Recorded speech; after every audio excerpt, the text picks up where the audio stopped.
Ini gambar yang istilah yang saya tunjukkan. Jadi kertas bisa digunakan untuk menulis, bisa digunakan untuk menggambar. Kemudian bisa dilipat. Nah, seperti origami contohnya, kita bisa melipat-lipat dan membentuk menjadi berbagai macam bentuk, ya kan? Bisa jadi bentuk bunga, bentuk kapal, dan sebagainya. Oke, sekarang mari kita coba untuk mengidentifikasi kertas ini. Jadi Miss Eka akan tuliskan di sini apa yang kita amati. Yang kita amati adalah kertas, ya kan? Nah, yang kita amati adalah kertas. Bagaimana bentuk permukaan kertas? Nah, kalian boleh menyentuh kertas buku kalian. Bagaimana bentuk permukaannya, nak? Iya, bentuk permukaannya itu lebih halus, ya kan? Kalau kertas yang kita gunakan untuk menulis, nah permukaannya lebih halus.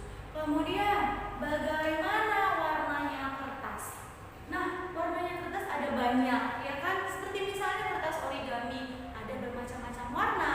Tapi karena hari ini Miss Eka pegang adalah kertas putih, maka Miss Eka akan menulis di sini warnanya adalah putih. Nah, jadi kalau misalnya anak-anak di rumah sedang memegang kertas berwarna-warni, boleh mengidentifikasikannya sesuai dengan warna. Oke? Kemudian bentuknya. Nah, kalau kertas origami tadi memang bentuknya segi empat. Nah, hari ini Miss Eka memegang kertas HVS. Nah, kertas HVS itu bentuknya adalah persegi panjang. Tapi persegi panjang pun termasuk segi empat, ya nak? Persegi panjang. Alright, kemudian apa kegunaan kertas? Wah, banyak sekali ya kegunaan kertas. Kertas bisa digunakan sebagai media untuk menulis, ya kan? Nah, tempat menulis. Kemudian boleh juga kertas digunakan untuk keterampilan atau kerajinan tangan. Keterampilan atau kerajinan tangan, ya nak, bisa kita buat menjadi origami atau bentuk-bentuk yang kita sukai. Nah, bolehkah kertas kita buat untuk bermain, Miss? Jawabannya tidak boleh. Kertas tidak boleh digunakan sembarangan untuk bermain. Ingat anak-anak, selembar kertas ini berarti. Nah, kertas ini dibuat dari pohon, ya nak, ya. Nah, jadi ketika kalian memboros kertas, maka kalian tidak membantu merawat bumi kita. Jadi disimbau dari sekarang, jangan ada yang memainkan kertas untuk hal-hal yang tidak berguna. Nah, jadi ada nggak Miss kertas yang boleh kami gunakan untuk bermain? Tentu ada. Contohnya kertas bekas yang sudah tidak digunakan, itu boleh digunakan untuk bermain, ya anak-anak. Atau kertas koran yang sudah tidak dipakai, itu boleh kita gunakan untuk bermain. Bisa kita gunakan untuk membuat kapal-kapalan. Tapi kalau kalian lihat merobek buku yang masih digunakan hanya untuk bermain, maka itu kalian sudah melakukan pemborosan dan tidak menjaga bumi kita. Jadi bisa tahu ya. Mari kita baca teks mengenai benda-benda di sekitar kita. Nah, anak-anak ikut membaca juga ya. Ada banyak benda di sekitar kita. Setiap benda mempunyai sifat yang berbeda dengan benda yang lainnya. Ada yang halus, kasar, basah, dan lain sebagainya. Contoh benda yang kasar antara lain batu, pasir, dan kulit pohon. Contoh benda yang basah adalah air. Benda yang memiliki permukaan halus antara lain kapas, bulu, dan kertas. Tentunya masih banyak sifat lain dari benda-benda di sekitar kita. Bentuk benda juga beragam. Ada yang bentuknya tetap, ada juga yang berubah. Bentuk pensil dan kertas akan selalu tetap walaupun telah dipindahkan ke tempat yang berbeda. Jadi, pensil, batu, kertas, meskipun mereka dipindahkan ke tempat yang berbeda, bentuknya akan selalu tetap seperti itu, ya kan? Nah, anak-anak boleh coba di rumah. Nah, coba pindahkan misalnya pensil kamu dari meja ke lantai. Apakah bentuknya berubah? Tentu tetap sama ya. Sedangkan air di dalam gelas jika dipindah ke botol, maka bentuknya akan menyerupai botol. Nah, jadi ini bisa eksperimennya anak-anak lakukan di rumah. Coba pindahkan air dari dalam gayung ke dalam sebuah mangkuk. Nah, jadi kalau air di dalam gayung bentuknya ya bentuk gayung kan? Tapi kalau dia pindah ke mangkok pasti bentuknya juga pindah ke mangkok. Nah, setiap kata memiliki makna, Nak, atau arti. Jadi kita akan belajar beberapa makna atau arti dari sebuah kata yang ada di dalam teks bacaan tadi. Ya, daftar kata-kata yang diminta untuk dicari artinya. Nanti anak-anak boleh catat di rumah ya. Yang pertama ada halus. Nah, halus itu artinya licin, lembut, atau tidak kasar. Jadi itulah arti dari halus. Sementara kasar artinya kesat atau tidak halus. Jadi itulah pengertian kasar. Kemudian basah.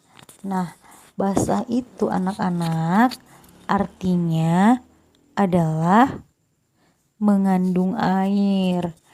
Jadi setiap benda yang basah kan mengandung air ya.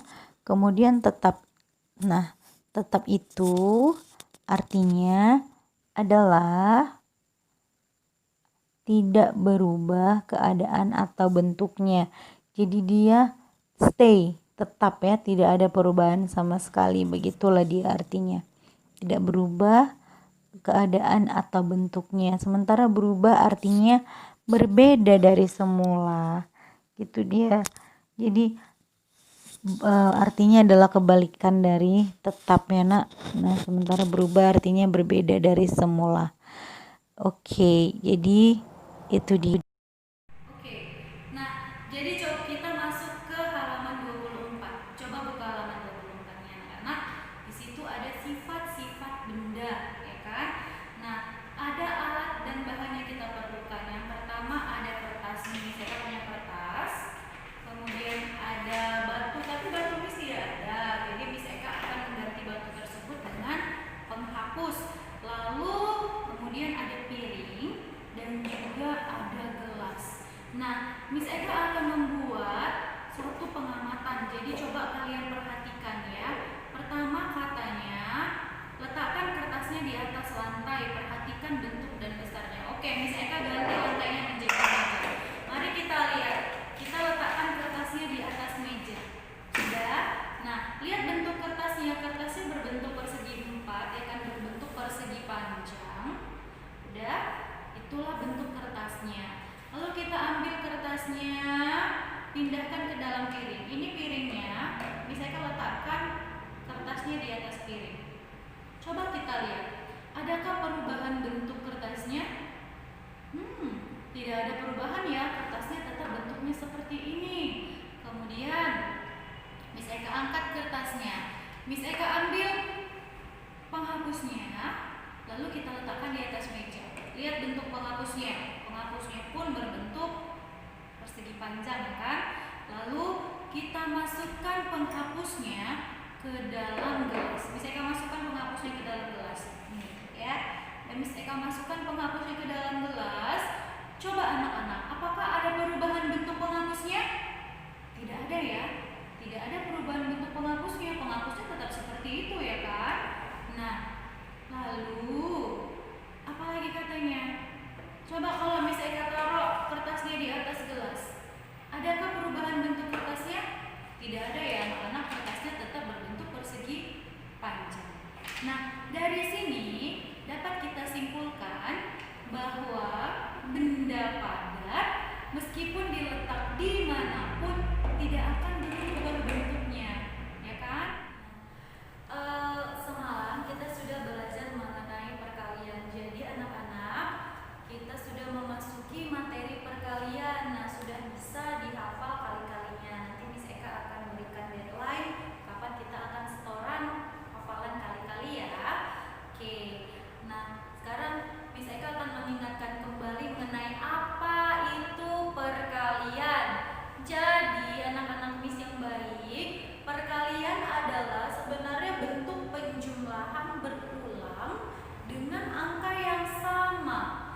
Jadi dia dijumlahkan secara berulang kali.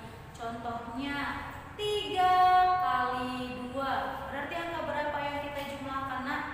Angka 2-nya kita jumlahkan sebanyak 3 kali. Oke, sekarang Miss Eka kasih sebuah contoh. Di sini Miss Eka ada batu. Saja ini batu ya, Nak. Dalam satu kotak ada 3 batu, ya kan? Dalam satu kotak ada 3 batunya. 1, 2, 3. So, there are 4 boxes. Ada 4 kotak. Ada 4 kotak yang setiap kotaknya terisi 3 buah batu. Nah, jadi mari kita bentuk ke dalam kalimat matematika. Di sini, ya kan, ada 4 buah kotak yang berisi 3 buah batu. Berarti 3-nya kita jumlahkan sebanyak 4 kali. 3 ditambah 3 ditambah 3 ditambah 3. Karena di setiap kotak Miss Eka ada jumlah batunya 3, ya kan? Satu kotak isinya 3, kemudian ini juga 3, 3, 3. Ada berapa jumlah kotaknya? Ada 4. Berarti 3-nya kita jumlahkan sebanyak 4 kali. Berapa hasil penjumlahan 3 ditambah 3 ditambah 3 ditambah 3? 3 tambah 3 itu sama dengan 6.